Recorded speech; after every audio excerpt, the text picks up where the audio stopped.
Hi everyone, my name is Jack, and today I'll be covering gender roles in Mormonism. To begin, Mormonism is a Christian faith founded by Joseph Smith that includes the Bible and the Book of Mormon, and it's associated with the Church of Latter-day Saints. It's important to note that in America, Mormonism often gets kind of a bad rap. In one article about Mitt Romney by Baker and Campbell in 2010, few other religions in the United States have been subjected to such sustained vitriolic criticism and hostility. And so hopefully this presentation today will help clear up some misconceptions, any misconceptions. In order to learn about Mormonism, I attended a church session, as well as interviewing my girlfriend, who, while she's no longer Mormon, her family is, and also conducting independent research. To start off, the major aspect about gender roles in Mormonism is that gender plays an extremely important role in one's divine purpose as ordained by God. The idea present in Mormon ideology about gender is that, again, it was this distinction created by God so that people could fill divine functions. It's essential to Mormon identity.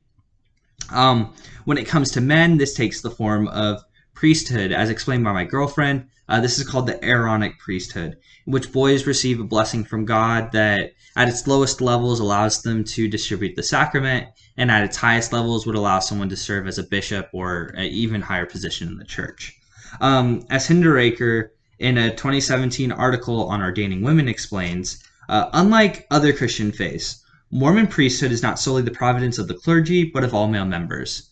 By priesthood, I mean the power and authority of God. Basically, this priesthood, this process is what allows men to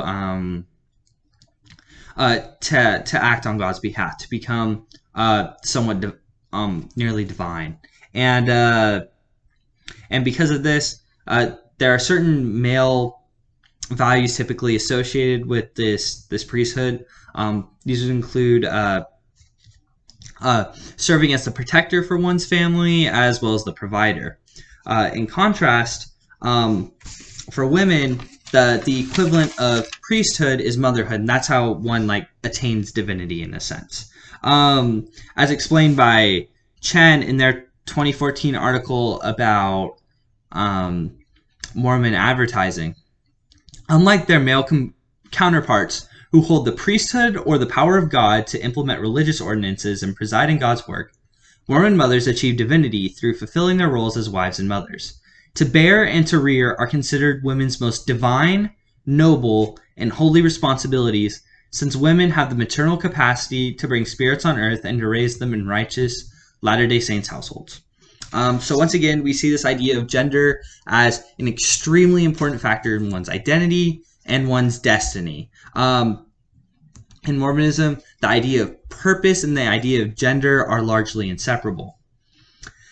I had an extremely hard time realizing this at first because the family I grew up in was largely secular, and we did not talk about gender at all. Gender roles, if anything, were seen as kind of these arbitrary aspects of one's character that played little role in how one should act or how one should behave. So, in my family, a very informal structure and ideas about gender, whereas in Mormonism, there's a very formal structure and expectations for people to play certain roles. One aspect of this for Mormonism is that often women are more tasked with kind of domestic activities, though again this varies from household to household and how people interpret certain things, and are more associated with child rearing, whereas for the men it's associated more with, as stated before, protecting and providing.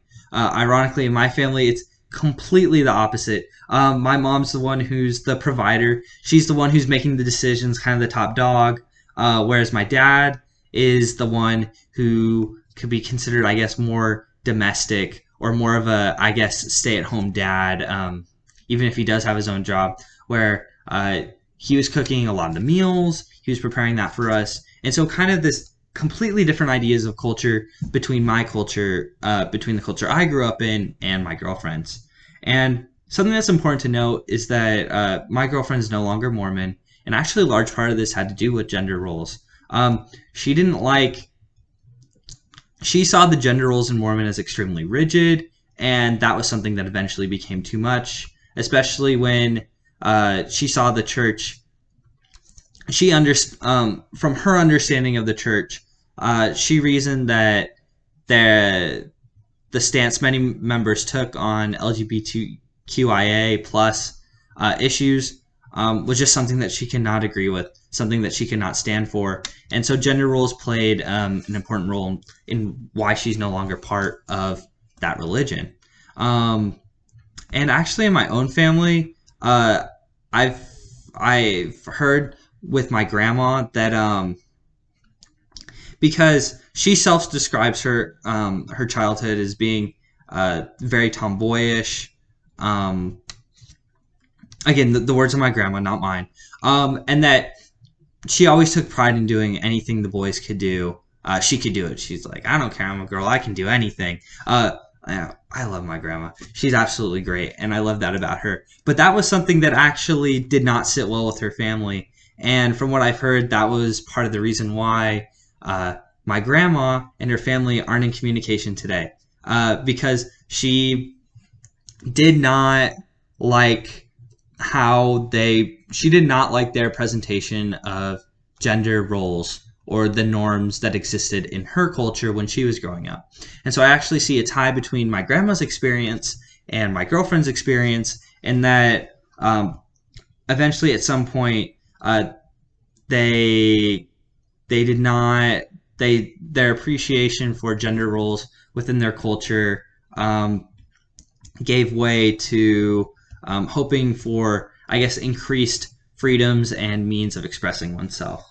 In conclusion, I hope that this presentation has helped cover a little bit more about Mormonism. I know that for me, it's evidence that there's some aspects of my personality that I really haven't developed yet. I realize that in my family, there's probably been more implicit ideas of gender roles and gender ideas. It's just more likely that I haven't picked up on them because I can be a little bit obtuse sometimes.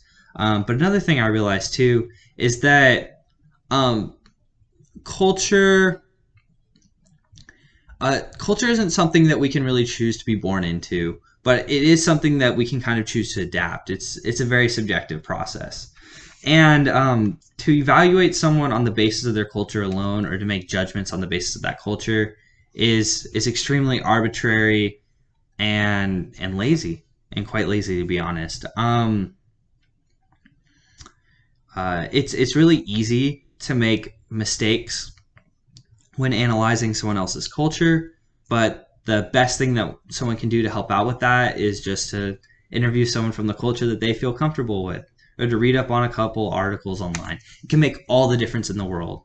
And so by concluding this presentation, if anything, I hope I can just encourage you, the listener, to go out there and to learn more about your friends and your communities and the cultures that surround you every day, because I'm sure you'll learn something about yourself in the end.